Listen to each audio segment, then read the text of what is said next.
Well, welcome back to the Small Business Mindset. I am selfishly excited today to have my guest on because she has a real estate background. And I know many of my listeners are not in real estate, and that's okay. But I think she offers some special insight because it's an industry that I think affects us all. But more importantly, the evolution of our industry as she's moved from real estate leadership into high performance coaching. So I want to introduce to you Kim Rogne. Kim is a high performance coach. She's certified, she's a keynote speaker, and she's the best selling author of the book, For the Love of Self, How to Change Your Mindset in Just 5 Minutes a Day. Woohoo! I can't wait to hear all about this. Kim, welcome to the Small Business Mindset. Oh, thank you, Kirsten. I'm so excited to be here. Absolutely. Would you mind telling us? Because I know I got to know you a little bit from researching you and the materials you sent Yeah. me over, but I want to hear your story because it sounds like you have a very impactful story. So walk us through life. How have you conquered things? What does your career looked like? I know you're a Well, working mom and all that kind of stuff. So tell us about you. thank you. Yeah, I'm still figuring it out here at the age of 51. So, yeah, a little bit of my history, my background. Yes, I was in real estate for 25 years. The first 15 years I was in sales, so 100% commission, solopreneur. For those that are not in the real estate industry, we are 100% commission, like a small We business are. owner. And then eventually I moved into leadership. I ended up selling my book of business and became a salaried employee. I broker managed several brokerages, built one brokerage from 43 agents all the way to 700, multiple locations. Kind of wore the hat of a CEO, like in the corporate world, where I was, responsible for the P&L and the growth and the coaching and the training and all that jazz that comes with running a successful real estate brokerage. And then what had happened is I was forced to slow down. I was knocking on the door of 50. At this time, I was 49. Had a traumatic skiing accident out in Breckenridge, Colorado with my family. Ended up having some forced slowdown. I didn't really know what to do with slow down, but it really forced me to, I guess, I don't know, take a break and to internalize what I wanted for the second best half of my life. I truly believe I will be on this earth very healthy until the age of 100. I believe as we continue to, medically learn more about our bodies and ourselves and our spirit and all these things, we have opportunities to be here longer. And I thought to myself, well, is this all I want? And I had always wanted to go back to being an entrepreneur, a solopreneur, run my own show, run my own business. And so that's what brought me here today. And 2 years ago, I pulled the plug and came home one day and said to my groom of 27 years, said, "Hey, honey, I have an idea." This is his indicator to sit down because he's always like, "Oh, no, now what's your idea, girlfriend?" I said, "I think I'm going to go start my own business." And that's a very big deal because our family was supported on me being on a stable income for the last 10 years because there's no knowing if it's going to work out, right? I just believed that I could go build something great. And so that's when I started my company, For the Love of, and we're a personal and professional development company. And as you said, in the intro, I'm a high performance coach. I am a keynote speaker. I'm a publisher with a special emphasis on helping working moms and women. I do coach small business owners and entrepreneurs, but I really, really have a sweet spot in my heart and passion for working moms. And I so that's love a it. little bit of my background. I love it. Thanks for sharing. I'm so glad you brought up the conversation with your husband because I know so many women, especially, and mothers especially. I know when I switched careers going on 12 years ago from salaried, and I was in banking, but Mm, salaried, full benefits, reliable income to take the leap into real estate. I mean, when you have a significant other and you have a household to run and you have kids to feed and car payments yeah. and mortgages and all that kind of stuff, it's a serious conversation. So I mean, I know you were in real estate previously and 100% commission, but kind of making that switch, what advice would you give, especially working parents, if they want to take the leap into entrepreneurship? How should that conversation, how should they approach that? I mean, that's a scary thing to have when you are deciding to do this and you're sitting your partner down and you're like, okay, I want to do this. I mean, how do you get over that? How did you do it? um, I I don't know. We have a very open relationship, and so it wasn't like it happened overnight. I had been thinking about it for a while.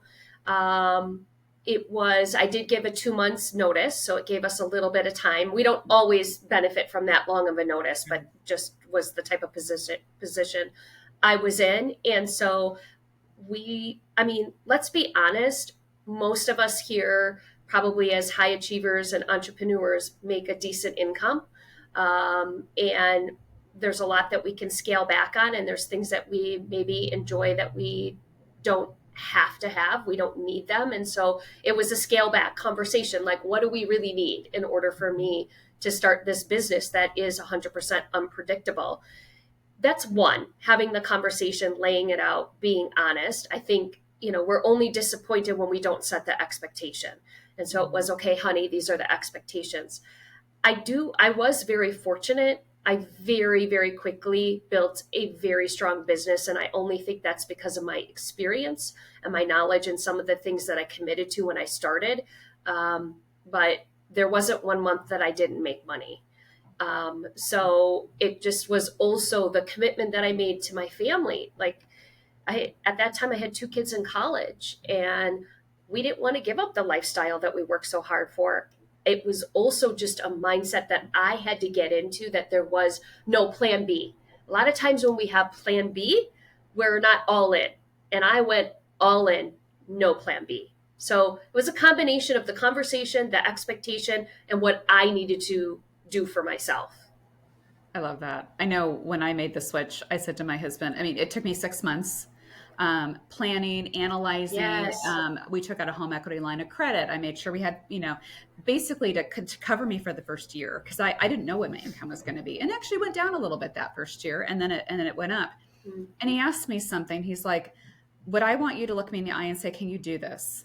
And I said, "Absolutely." I mean, I think it was just like you said, knowing that no, there wasn't a plan B for me. And honestly, I mean, I've had friends tell me that have jumped into entrepreneurship. They're like, you can go out and get a job. And honestly, I could. If I needed to, I could go out and get a job. But you're right, that was not my goal. And having that belief in myself that I'm like, I really feel like I can do this. It's going to be hard and it's going to be rocky at some points, but I truly believe that I can, go about this and conquer this and Yeah. figure it out, which is pretty cool. I So, love that, Kirsten, and I love that you prepared for 6 months. So I think back to even just getting into real estate. There's so many people that are like, I want to get into real estate, right? And they don't prepare for it. Could potentially be 4 months before you even make your first right, commission, and then anything. that Right. and it costs money to get into the business. And so Yes. you are correct. I think it's also having the conversation around, okay, how are we financially going to prepare ourselves so that anybody who starts their own business or goes into entrepreneurship, having that extra layer of the need to make money, that's not fun. Hmm. And so that's the other thing when we talk about preparing, is how can we go in together as a team and be prepared as a household for you to go build this dream of yours without having that extra pressure. So, And I feel like it's almost your clients can see desperation from a mile oh, away, and it's awful. wholeheartedly. Oh, it's awful. And nobody wants to be in that position. Everyone No. wants to come to the table with confidence and assurance and Mhm. feeling like, you're the expert in the room and you're the one that's, leading your client towards this wonderful outcome. But if, Mhm. if you come into it with a scarcity mindset, yeah, they can see it from a mile away. Absolutely. I Yeah. want to talk about the subtitle of your book because that is very intriguing to me. And obviously, my podcast is called The Small Business Mindset, and I'm a huge believer in mindset. I feel like the mind is a powerful thing and can change your life. So, Mm. talk to me about how to change your mindset in just 5 minutes a day. What does that exercise look like? Yeah, so I'll just first tell the story of how this came to be. So what had happened? Oh, and I actually have it right here. Okay, so this is what I started journaling in. So I made 2 commitments when I started, for the love of January, 1st, 2022, right? I said, okay, I'm going to commit to 2 things. I'm going to do this thing they call journaling, and obviously, being growth minded, I've always heard about it, right? This Read the thing they Miracle call it, yes. Morning, did the Savers, but I consistently did it, right? Like I love a new notebook. Like who doesn't love the Ooh, smell of like absolutely. new school Yeah. supplies and notebooks, and had all these notebooks, and I would do it here and there, but not consistently.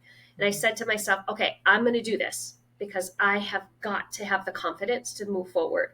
And so I just took out this little notebook. I had 3 little questions that I wrote out each day. I will let go of, I am grateful for, focus on, wrote my word of the year, confidence. And so, I mean, I even January 3rd, 2023. Oh, that's when I started, 2023. I thought it was 2022, 2023. And so I just was writing these out, and I had a girlfriend who texted me towards the end of January of 2023. And she said, hey, Kim, I'd like to be held accountable to my mindset. So I'd like to do this 66-day challenge thing to create a new habit around my mindset. On average, we're told it takes about 66 days to create a new habit. I was like, cool, great. Why don't we do this? You know what? I'm doing this journaling thing that they say works. Why don't we send each other a picture every day of our journal entry, and let's hold each other accountable, because apparently this is supposed to work, and we can change our thoughts and our perception and all this great jazz. Well, my friend Cindy is battling ALS. Oh And my so goodness. the way that she would send me her journal entries was she would use an eye gaze, and it would type the words and she would send it to me. And it was her sharing her message, right? I will let go of, right? I am grateful for my feeding tube, all of these heartfelt things. And I started sharing her story, and I started coaching to the journal entries. And I was like, oh my gosh, it's working. Like, I can't believe that I didn't start this 25 years ago, right? I shouldn't even say started. I've always started it. I mean, actually made it a practice or a habit. And so I started sharing this story. Well, what had happened is I'm very fortunate. My sister owns a publishing company. And as a gift on my 50th birthday, she took this and she published it in a journal as a gift. She was like, here, I thought you'd really like Oh, this. Like, I published it for you. And it was for me. It was like, oh, so you can write in a book versus your little jinkety notebook. I'm like, awesome. And then I was like, okay, wow, maybe I should do something with this. And I vowed to myself when I started this business, because I have always lived in a very rapid, chaotic world before I started this business. I vowed to myself that I would slow down a little bit more and I would listen.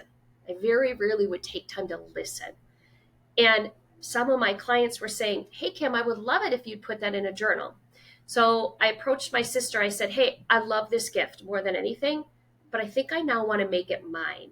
Like, I want to recreate it. I want to do some studying on the journal entries, some studying on how our brain works and what things we should be practicing on a daily basis. And so together we peeled back what she gave me as a gift. I don't know if she regrets it now. And that's what happened, is I created For the Love of Self. And when I say 5 minutes, that is for the daily 6 journal prompts, only because I timed it, because I would have people say to me, I don't have time. And so there's 3 parts to the journal. There's the weekly, there's the daily, and the end of the week. I said, oh, you have time. Even if you just do the daily, it's 4 minutes and like 13 seconds. I'm like, and so that's where the tagline of under 5 minutes came from, because it's 6 prompts and they're proven, right? On gratitude and releasing. And there's some thought behind it on the journal prompts that we did end up coming with. And so that was the journey. I did not plan on publishing it. It just kind of accidentally happened. I love it. Why do you think women especially, I hear that frequently. I don't have time for this. How am I gonna, make it time? What advice would you give them to get over that? Oh gosh, we could be here all day. Um, I didn't know originally what advice to give, but that's funny that you asked that. So about a year and a half ago, I sent a survey to my clients that were working moms, and I posted about it, and I asked them because I didn't want to assume. I mean, I know what I have always felt like as a working mom, but my kids are also 23 and 21. And there are some things that I felt very differently than what working moms feel now with social media and all the demands and all of these things. Mhm. But it was the same. It was interesting. And so you are correct. I heard, I'm kind of looking at my results over here because I pulled them up before we got on because I wanted to make sure I read them right. But there was, I wish I had more help. There's, I wish I knew my next. I wish I had a mentor. Professionally, I wish I had more time. I wish I could clone myself. It's all related to time. But what I've learned as I did this survey and then built out this course specifically for working moms is it's because we're trying to do it all. I don't know where society Yeah. or where we learn this or see this, or maybe it's because we're seeing all this fictitious fakeness on social media, but somehow in the brain of the woman, and as in particular the working mom, they think that their worth is in doing everything. Yeah. Oh, That's what I've discovered. And yeah. so part of that is peeling that back and understanding and realizing that it's like running a business, Kirsten. You don't do this all yourself. Right. It's Right. being okay in asking for help. And so that has been my biggest lesson in coaching working moms and with this course is teaching them how to communicate and ask for help. Yeah. Oh, yeah. I think the other And thing, go ahead. oh, the other thing is, Kirsten, we're all at different phases. So, Mhm. like, my phase on what I can do with my time is very different than what somebody can do who has a 2-year old. I think Absolutely. that's the other thing is who are we comparing ourselves to or looking at? We get to choose our balance. Like, there, we get to choose what that means to us. But I think too, it's also understanding that when we're raising a family, when we're running businesses, and understanding that we go through these seasons and accepting that, okay, maybe I want to be able to do X with my time right now, but instead, how about I just put that on my little dream list and maybe I'll do that 10 years from now? Like, we don't need to do it all now, and we can't because we're in different phases. That's a hard lesson sometimes for people to grasp because they want to do everything right now. And I'm glad you mentioned phases in life because I mean I remember being in my 20s and I'm almost 50 and thinking, oh, I want to be here. You know, I want to be at the table with the title. And you're right. I mean, I have two kids too, and it's just like the physically demanding side of life. It's wonderful, but it's also a little frustrating sometimes because you have to physically be there to keep these little people Mm. alive. And you can't just say, hey, I mean, right now I have a 16-year-old and a 21-year-old, and the 16-year-old is driving himself, and the 21-year-old is living on her own. So you're right. My time is very different. And I think the other thing, you're right, the curated society that we live in, when I hear people say to me, I don't have time, I flip the switch and I say, what are you prioritizing in your day? Mm. And it's not that when you say I don't have the time, I don't think that's true. I think it's if you truly are passionate about something, whether it's starting a business or volunteering on a board, whatever it is, what is your priority list? What does that look like? And it might mean they have to give up some of the things that aren't serving them, and that's hard because I think as women, we don't want to disappoint people. We don't want to say no. We don't want to let somebody down. But if we really think about it, I'm actually one of the charitable boards I'm on. I'm rolling off of it this year, and I've been on it for 12 years. And it's a wonderful board, and they do amazing things. And I thought long and hard. I'm like, could I continue to serve? Sure, absolutely. But by letting that go, frees me up to focus my efforts and prioritize more in another area of my life. And honestly, it might open up a space for somebody else to engage in that spot. And I want to encourage that. So that's a hard lesson because it's hard to let go. It's hard to let go of control. And I'm a control freak. I imagine you are too. Hello, isn't that what most entrepreneurs are who own their own business? That's hard. That is so hard to let go of. So let's talk about Yeah. that for a minute. How can we let go of control, but still feel like we're making progress? Because that's a mindset exercise, hands down. Yeah, for sure. And I love you said, knowing your priority. Oh, I was just where's that quote? I just wrote this down. Oh, here it is. People are burnt out not by doing too much, but by doing too much of the wrong thing. Mm. Yeah. And I think back to even when I had the forced slowdown, part of my reflection time was a lot of internalizing of like really digging deep on what am I naturally good at?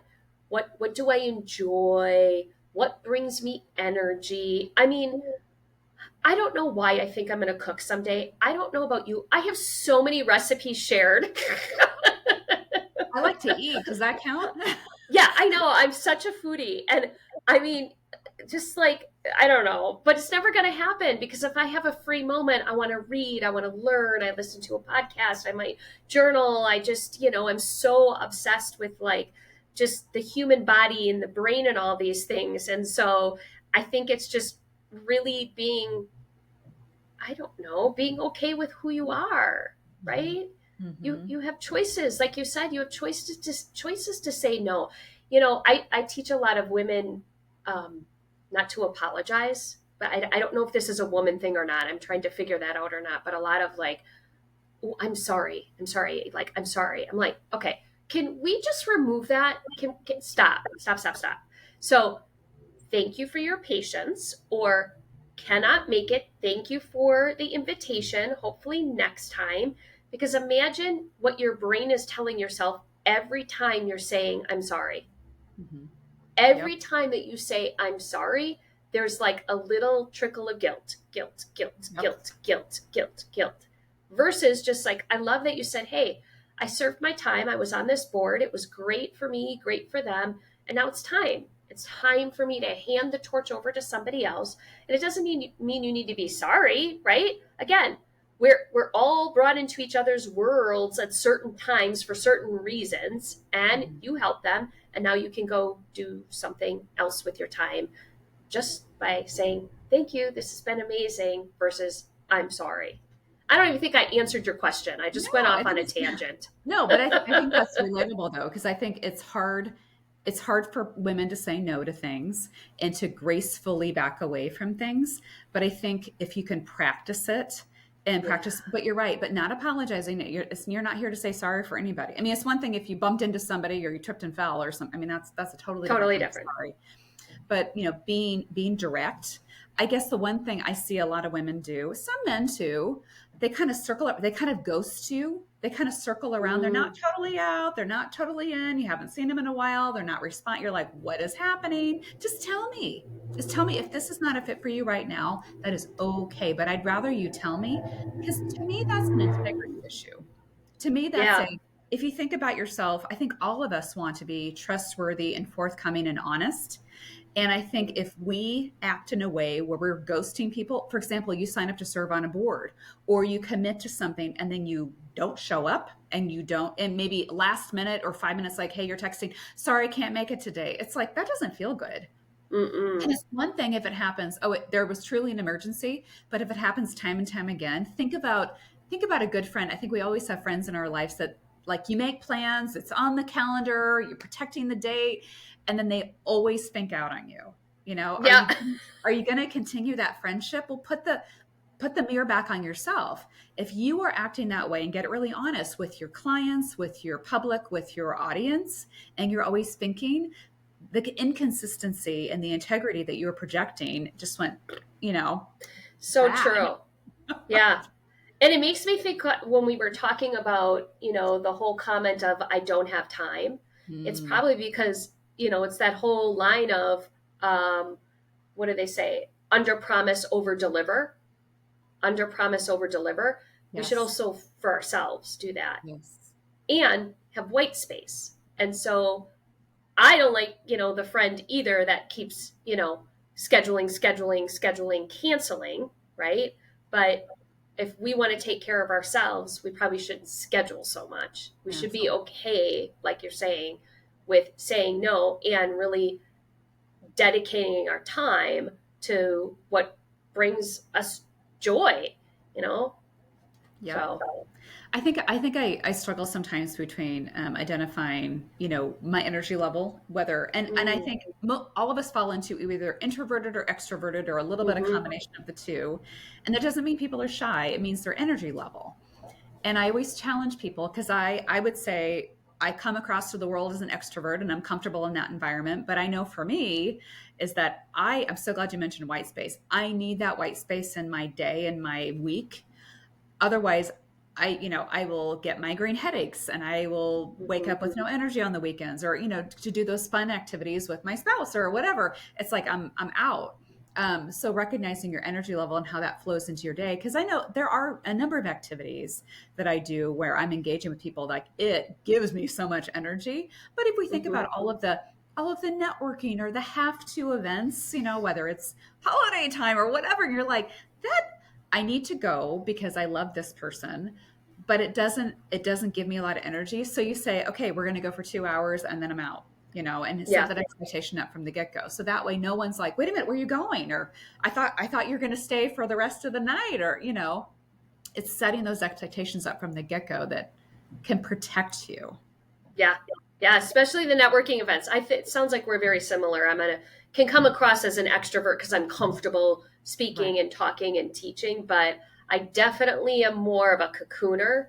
And even going to a networking event, I'll tend to just kind of go to the table where I know people. I'm like, ooh, this is my safe space. Yeah. So a little trick on that. So my husband and I definitely we will go to networking events together, or I'll bring a girlfriend, but I'm one of those people that I don't like to stay out late. I value my sleep way too much.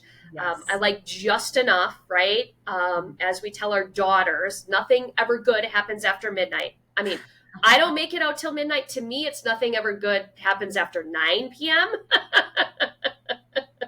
Oh, I'm in bed with the lights out by 10:30 at the latest. I'm like, I'm like excited if I'm like, whoo, look at me, I'm in bed by 9.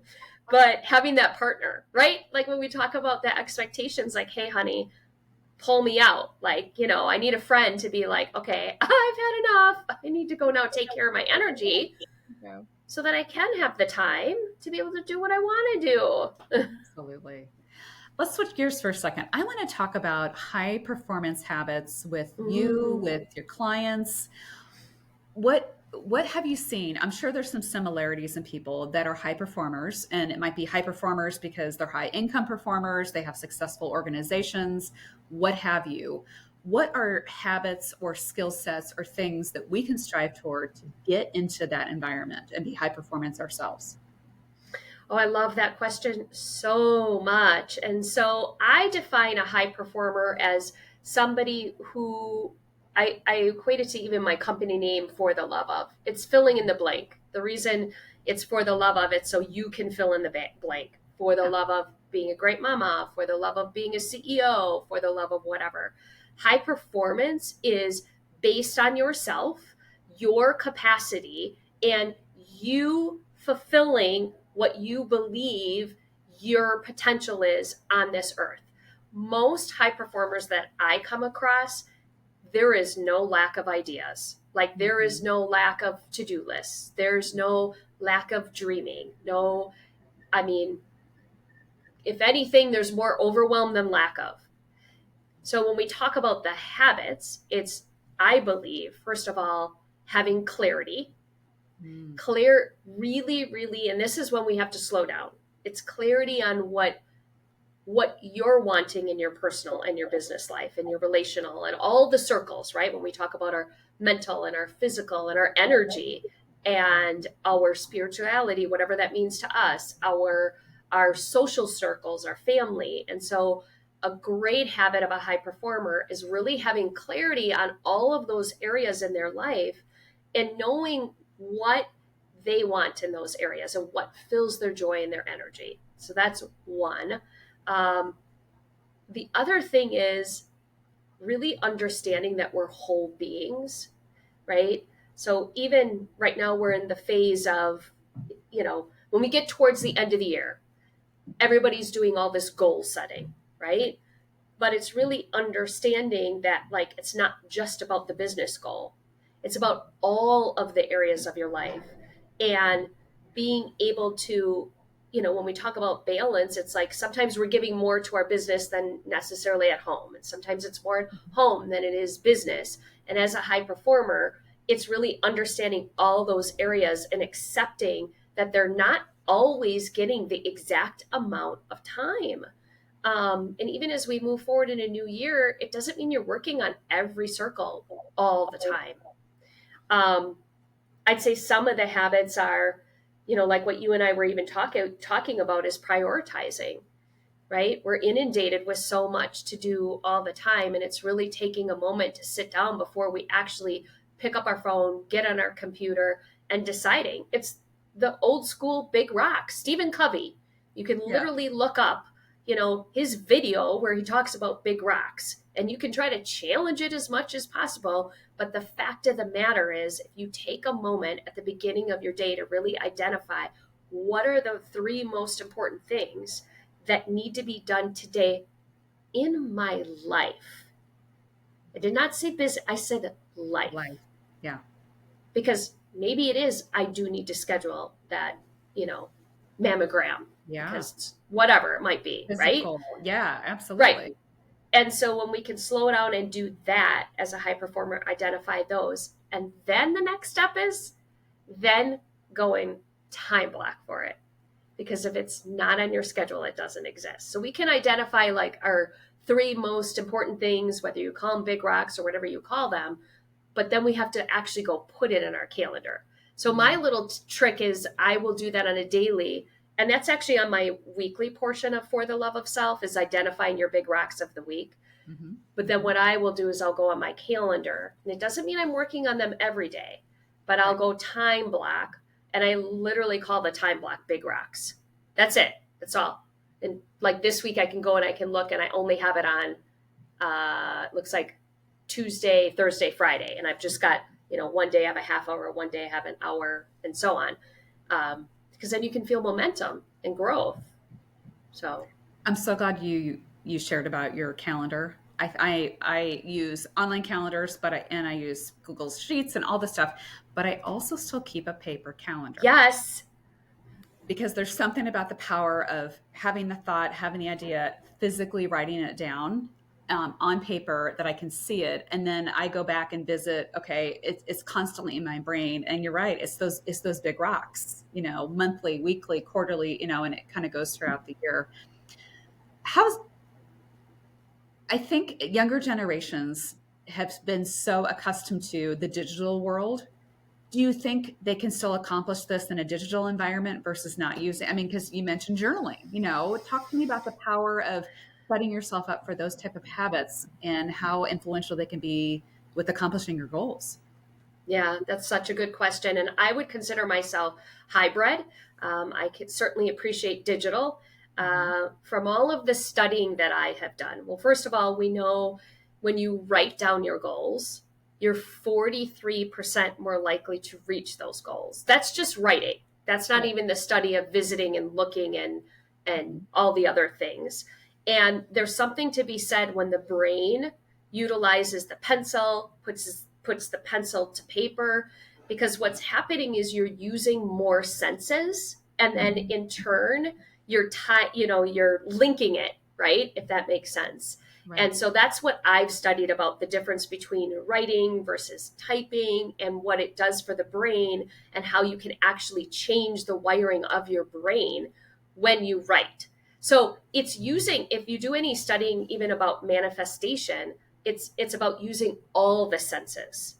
It's all of them. It's the visual, it's the writing, right? Mm-hmm. It's the then reading, it's then the visualizing.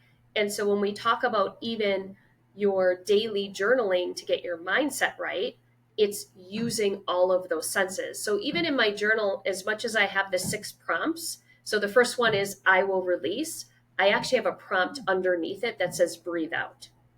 Because we're writing, I will release, I will release comparing myself to others. I'll release the argument I had with my 16-year-old last night. Right? I'll release, if we're in real estate, that listing that I didn't get, or whatever it might be. And maybe we're releasing the same thing every day. Maybe we're, I'll release the 10 pounds I gained over the holidays, like, right. Yeah. But we write it, right? And then I've got the prompt of breathe out. And then the next journal entry is I will take in gratitude for, and I put a prompt of breathe in, because it is actually scientifically proven when we work our brain that way, we can rewire it. And unfortunately, I wish it were a one and done. I really do. I wish it was just like, go journal this, read it, and you're good to go for the rest of your life, right? Kind of like exercising. Why is it not a one and done? I wish. Oh my gosh. I never love it till it's over, right? But it's almost like every time that you wake up, your brain has reset itself. And it's reset itself to just do the same old, give you the negative talk. Your amygdala is like, girlfriend, I don't want to do anything new or risky. And anytime that we're looking to change the perception of ourselves, it's a daily, as much as we can task. Yeah. So, yeah. Let's talk about doing hard things. Yes. I think a lot of people scares the pants off of them, or like, okay, I know you want to do this, but it's going to be really hard. You ready? And they're like, no. Yeah. The fear. The fear, and the fear of obviously not knowing what you're doing, the fear of failure, the fear of looking like a fraud, all those kinds of things. I know for myself, and I'm sure you're in the same vein as I do, because we've conquered those big boulders. It's almost exciting sometimes when I come across something like, oh, that's going to be really hard, and it's exciting and it's scary, but it's almost like, I've never been bungee jumping or skydiving, and I don't know if I will, but just thinking about that, it's like, oh my gosh.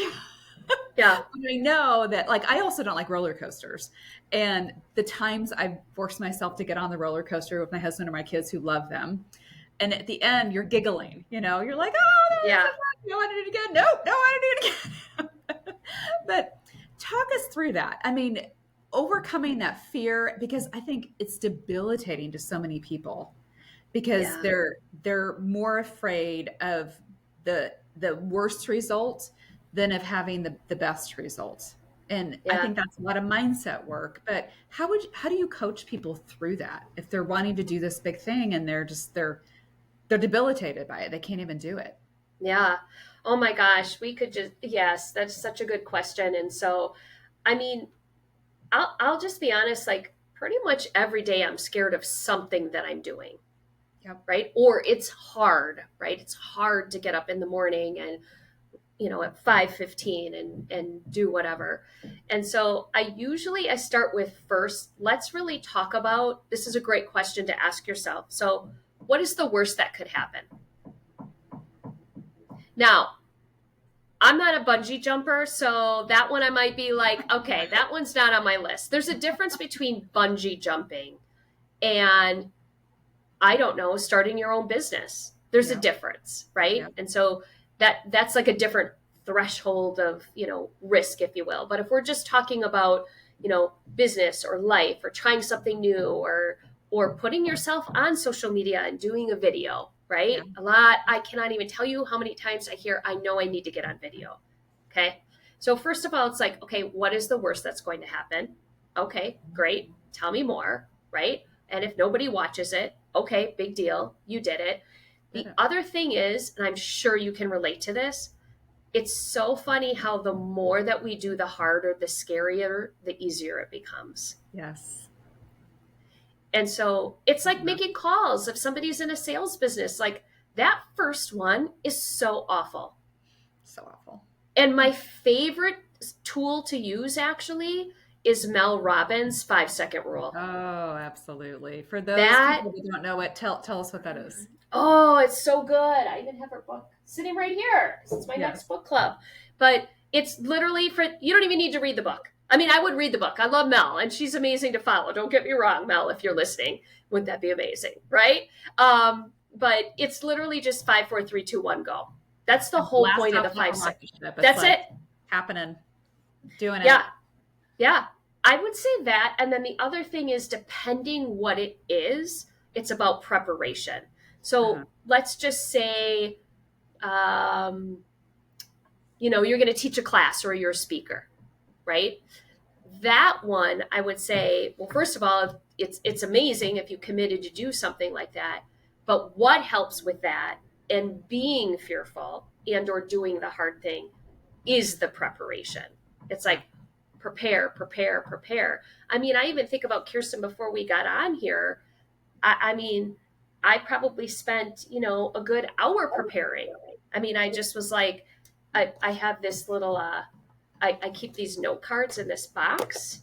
And Uh-huh. so, because and I have them like Q for quote, and I had my quote, and I had brain, amygdala. And so, and I have this little box. And every time before I, meet with somebody who I want to make sure that I bring value and inspire people and empower them and promote action, I go and I read through these little cards. And I'm just like, okay, I'm going to prepare. I'm going to prepare. And that's what helps also with the fear of doing Mhm. something new. Sure, Betty. One of my favorite quotes is by Eleanor Roosevelt, and it says, "Do one thing every day that scares you." And I Yes. came across, I mean, it's probably been, I don't know, 15 plus years ago. And I have it actually, I have it, that quote framed in a little frame in my office. And I've actually given it to friends because I'm like, it reminds me that, okay, there's my challenge of the day. And I remember when I first came across this quote, and my daughter was quite a bit younger. She's probably 6 or 7, something like that. And we were out to eat at a restaurant, and she wanted to get a little dessert, a cookie or something. And I looked up, we're close to the counter, and I said, okay, honey, here's some money, go order it yourself. And she just looks at me. I'm like, you're going to do one thing today that scares you, and this is your scary thing. And she just walked up there. I mean, I think as parents we can totally identify with this, but I watched her do it, and we talked about what she was going to say. And then she paid the dollar or whatever for and she came back and she was all excited. I'm like, you did it, you asked. And even Yeah. as simple as, I mean, think about the first time your kids call to order a pizza or Yes. a doctor's appointment or something like Yes. that. It's like, and a lot of it's like, what do I say? I'm like, they're just a person, they're just a person on the other end of the line, and Yeah. but it gets easier. So I remember, I'm so glad you said that. Every day it's like, okay, I'm going to do this, and I'm going to think about, like, what would I say? And I think I think that also falls into the intimidation factor. When I know early in my career, I had this drive, and this, I'm like, I want to be successful in something, and I want to make a lot of money in something or whatever. And then you think about, like, okay, who do I know in my world, whether they're Oprah online or somebody in my Mm, community that is successful and they make a lot of money. And for whatever reason, when you find yourself in the physical presence of people like that, there's something, for a lot of people, their brain just turns to mush. They're like, I can't talk to them. And I ask people, I'm like, why? They're just a person. They are just a person. And I bet mhm. you they're probably a parent just like you, and have kids and challenges with that. And they drive a car and they live in a house. And I mean, all these things are similar. It might be a different kind of car or a different kind, but that's it. That's it. And I'm like, why is this such a scary thing? And what I've realized over time, and I would love to hear your thought on this too, the people that are more successful than you are actually probably the easiest people to talk to, Yes. because they've conquered those hard things, and now it's a lot easier. And so they just want to have a conversation, Yeah. versus people that haven't achieved the success yet. It's almost like they have a wall up. It's like they're scared, like, oh, I can't tell you my big idea because you're going to take it and run with it. You're like, no, no, no. Yeah. Versus realizing your worth and realizing their value. Because if you've achieved success, you're like, I know what my personal worth is and where my value lies, and no one can take that from me. Yeah. Because even if you and I are both, I mean, I'm in real estate, you're in real estate, but like we're in the same industry, right? Mhm. But I know that your way of doing it is probably different than my way of doing it. We're in different Yeah. markets. We have different ways about us. And even if we were in the same market, you might have clients that like you for you and clients that like me for me, and that's okay. So talk to me about getting comfortable with being around success and what that means. Okay, Kirsten, this made me think of a story. So, part of my job when I was building brokerages was recruiting. And Mm-hmm. so, anybody who's in that industry, for whatever reason, in the real estate industry, when you get a call from a recruiter, you're not like delighted. You're like, oh, just leave me alone. versus, if I got a call today from somebody who was like, hey girl, we're recruiting speakers, I'd be like taking it all day long. Right. So I'll never forget this. So in a training class or whatever, there was a top producer, somebody who made $500,000. And what he said was, it was so interesting when I eventually got a call from somebody, because I was looking at making a change, because nobody ever called me. So when you had said like the Oprah, whoever it is, or somebody's Yeah. successful Yeah. and we're intimidating and we don't want to go and talk to them, Mhm. they are human, Yes. right? And they actually do want to connect Yeah. and hear from you. I just thought it was an interesting point that we can sometimes be intimidated, but that person does want to connect with other humans, does want to share. I mean, that's what we're all on this earth. We're born to be connectors. Yep. We're born to be connectors. So like if anybody is out there listening and they're like, gosh, I really want to learn from this person, or I really want to connect with this person, they're probably the easiest to connect with, because most people are feeling intimidated and don't go for it. Yep. You want to talk about doing something scary? Like go up to somebody who, I don't know, go up to Mel Robbins and be like, hey girl, I just, I would love to, can we connect personally? You don't know. What's the worst? She'll say no, but she could say yes. She could say yes. Absolutely. Yeah. When I first started my podcast, gosh, 4 years ago, 5 years ago. Congratulations. Yeah, just trying to think about like, okay, what guests do I want to have on, and what does that look like? And you have friends and colleagues and stuff like that are eat low hanging fruit. I actually had reached out to a couple of speakers that I had been in the audience for motivational and training and stuff like that. And I reached out to them through Instagram. And you know what? They said yes, which blew my mind. And I'm like, oh my gosh, but you're right. It's the same thing. It's like, you just have to ask. You just have to ask. Yes. And you never know what they're going to say.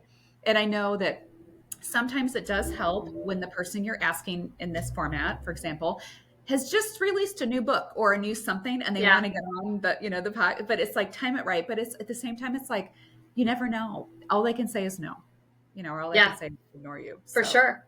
Cool. For sure. Yeah. Because nothing, we don't need to reinvent anything, right? All the answers are out there. All the people have gone before us. We can learn from them. We can, and most people really, truly are givers of heart and want to be able to share and connect.